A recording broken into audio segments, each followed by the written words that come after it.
أكثر سؤال يوصلني على الحنة المطبوخة، ليلى إذا طبخنا الحنة نحطها دايركت على الشعر؟ أكيد لا. أول ما تطبخونها أكيد لا، يعني أنت تطبخ شيء يطبخ حتى ما تقدرين تاكلينه، فطبيعي ما راح تحطينه على جسمك. نتركه شوية شوية يصير قابل إني أقدر أحطه على راسي، يعني أحطه هو دافي شوي، ما أتركه يتخمر. ليش؟ لأن إحنا إيش الفايدة من عملية الطبخ؟ الفايدة من عملية الطبخ هي إحنا نختصر عملية التخمير. فبدل لا إحنا ناخده ونعجنه ونحطه في الشمس يوم ولا يومين زي الأمهات يسوون زمان، طبعا يعني كانوا يقتصدون حتى في الكهرباء والغاز، فالآن الحمد لله متوفر عندنا، فالطبخ يختصر علينا مرحلة التخمير. فلما نطبخه خلاص تبدأ تطلع المواد الفعالة بشكل أقوى وأفضل وأجمل.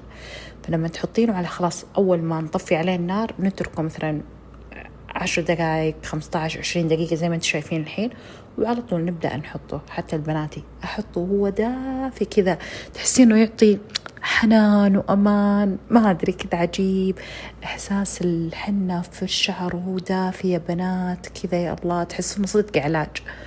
أحس ودي كذا طول الوقت أسوي حنة، صدق قسم بالله ودي الحين أقوم وأحط. طبعا هذه القبعة مرة فادتني للأمانة، جاتني هدية من موقع ومرة عجيبة، ورحت وطلبت لي والبناتي حتى مسرة منها.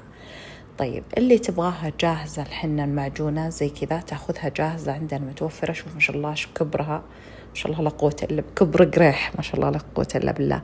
بس تاخذين الكمية مثلا ملعقة ملعقتين تضيفين لها موية حتتضاعف معك الكمية. شوفوا شعر بنتي قبل شهر بالضبط بدون أي استشوار، ما شاء الله لا قوة إلا بالله. وبوريكم شعرها وهو مبلول الآن، يعني خلال شهر فرق الطول ما شاء الله لا قوة إلا بالله. شوفوا بعيونكم ما راح أتكلم.